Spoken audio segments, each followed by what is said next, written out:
ഇല്ല, എന്ത് പറഞ്ഞാലും വിശ്വസിക്കില്ല എന്ന് ഉറപ്പുള്ളപ്പോ ഒന്നും ബോധ്യപ്പെടുത്താൻ ശ്രമിച്ചിട്ട് കാര്യമില്ല. പക്ഷേ ദൈവത്തിന്റെ മുമ്പ് ഞാൻ ഒരു തെറ്റും ചെയ്തിട്ടില്ല. എനിക്കത് മതി. നിനക്കെങ്കിലും അത് മനസ്സിലാവുമെന്ന് ഞാൻ പ്രതീക്ഷിച്ചു.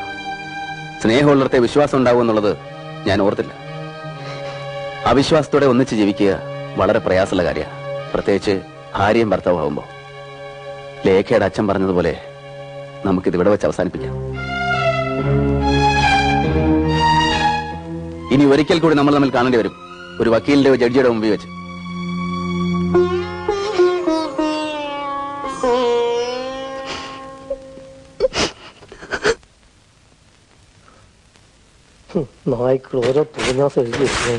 രമേശൻ നേരെ നാട് വിട്ടോ കുറുപ്പേ?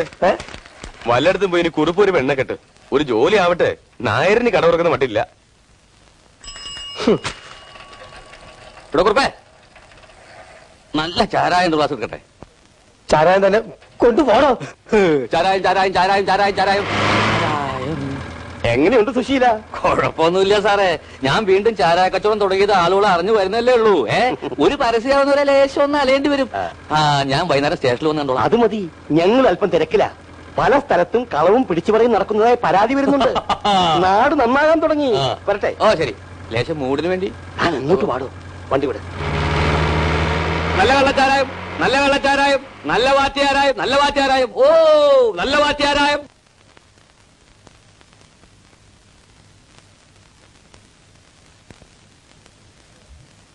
ഇന്ന് കട തുറക്കാന്ന് വെച്ചു. വെറുതെ പൂട്ടിയിട്ട് അങ്ങനെ ഒരു നഷ്ടം വരുന്നുണ്ടല്ലോ. ഞാൻ ആലോചിക്കുകയായിരുന്നു, ലേഖയുടെ വീട് വരെ ഒന്ന് പോയാലോ എന്ന്. വേണമെങ്കിൽ ഞാൻ അവരുടെ കാല് പിടിച്ച് പറയാം. എന്റെ അമ്മയ്ക്ക് അങ്ങനെ ഒരു ഗതികേട് വന്നിട്ടില്ല. അമ്മ എന്ന് പറഞ്ഞതുപോലെ അവളുടെ മനസ്സിലൊരു തീപ്പൊരി വീണ് കഴിഞ്ഞു. എന്നെ അവൾ മനസ്സിലാക്കുന്നില്ല. അമ്മയ്ക്കറിയില്ല, എന്റെ എല്ലാ സ്നേഹവും ഞാൻ അവൾക്ക് കൊടുത്തു. പക്ഷേ ഇതുകൊണ്ട് വേറെ നേട്ടങ്ങളുണ്ടായി. ഇത്രയേ ഉള്ളൂ ലോകം എനിക്ക് മനസ്സിലായി. ഞാൻ മഹാനാണ്, ദൈവാണെന്ന് പറഞ്ഞവരൊക്കെ ഒരു നിമിഷം കൊണ്ട് എന്നെ തള്ളി പറഞ്ഞു. ആർക്കും സത്യം അറിയണ്ട. ഇനി അത് ആരെയും ബോധ്യപ്പെടുത്തണമെന്ന് എനിക്ക് നിർബന്ധമില്ല. പിരിയുന്നതാണ് നല്ലതെന്ന് അച്ഛൻ പറഞ്ഞപ്പോ അവൾ എതിർത്തില്ലല്ലോ. അത് തന്നെയാ നല്ലത്. സാരല്ലമ്മേ, ഈ മുറിവടങ്ങാൻ ചിലപ്പോ കുറച്ച് സമയം എടുത്തെന്ന് വരും. കാരണം എനിക്ക് അവൾ അത്രയ്ക്ക് ഇഷ്ടമായിരുന്നല്ലോ. എത്രയും വേഗം ഒരു വക്കീലിനെ കണ്ട് കാര്യങ്ങൾ തീരുമാനിക്കണം.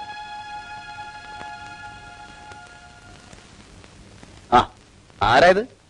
ഇരിക്കൂ. വീട്ടിൽ വരുന്ന അതിഥികൾ ഇങ്ങനെ നിൽക്കാൻ പാടില്ല. പിന്നെ എന്തൊക്കെയുണ്ട്? സുഖാണോ? ഒരാഴ്ചക്കുള്ളിൽ പാസ്പോർട്ട് കിട്ടുമെന്ന് പറഞ്ഞു. ആണോ? അതൊരു വലിയ കാര്യമാണല്ലോ. എന്നാലും ഈ കലക്ക വെള്ളത്തിൽ മീൻ പിടിച്ചത് കുട്ടിയാ. അനാഥ പെൺകുട്ടി ആത്മഹത്യ എന്നൊക്കെ പറഞ്ഞു. ഞാൻ തൊലഞ്ഞു പോയെങ്കിലും കുട്ടിക്ക് ജീവിക്കാൻ ഒരു വഴി തുറന്നു കിട്ടിയല്ലോ. എനിക്ക് വളരെ സന്തോഷമായി. കുടിക്കാൻ ചായ കാപ്പിയോ?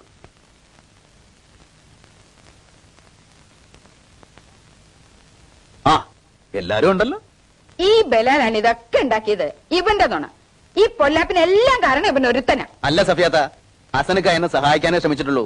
എല്ലാരും എന്നെ സഹായിച്ചിട്ടേ ഉള്ളൂ. 2 ആഴ്ചക്കുള്ളിൽ ഈ കുട്ടിന്റെ വിസ വരും. അബ്ദുള്ള കുട്ടിയുടെ ഫോൺ ഉണ്ടായിരുന്നു. ഉണ്ടായിരുന്നല്ലേ? വളരെ വളരെ സന്തോഷം. ഇവളെ പറ്റി ഇനി എന്റെ മുമ്പ് ബേജാറാവണ്ട. അബുദാബി പോണ വരയ്ക്കും ഇവളെ ഞമ്മള് നോക്കിക്കോളാം. എനിക്കിനി ഒരു ബേജാറുമില്ല സഫിയാത്ത. ഞാനും എന്റെ ഭാര്യയും പിരിയാൻ തീരുമാനിച്ചു.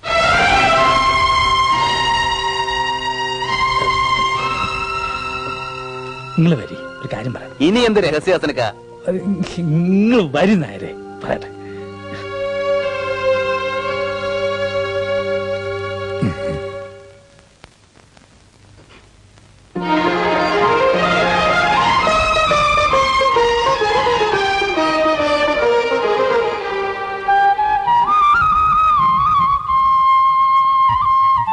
കൊത്തിയ പാമ്പ് തന്നെ വിഷമിറക്കണം എന്ന് ശാസ്ത്രമുണ്ടല്ലോ. ഞങ്ങളതങ്ങ് ചെയ്തു.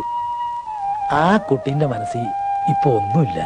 കാർമേഘങ്ങളില്ലാത്ത ആകാശം എന്നൊക്കെ നമ്മൾ പറയില്ലേ, അതന്നെ.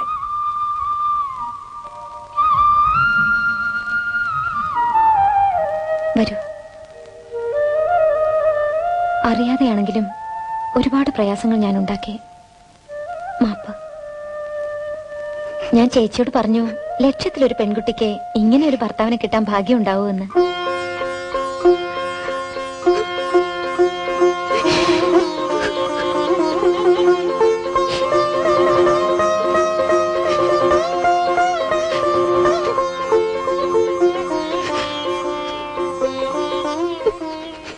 ഇനിയൊന്നു പാടൂ ഹൃദയമേ, എൻ പനിമതി മുന്നിലുദിച്ചുവല്ലോ.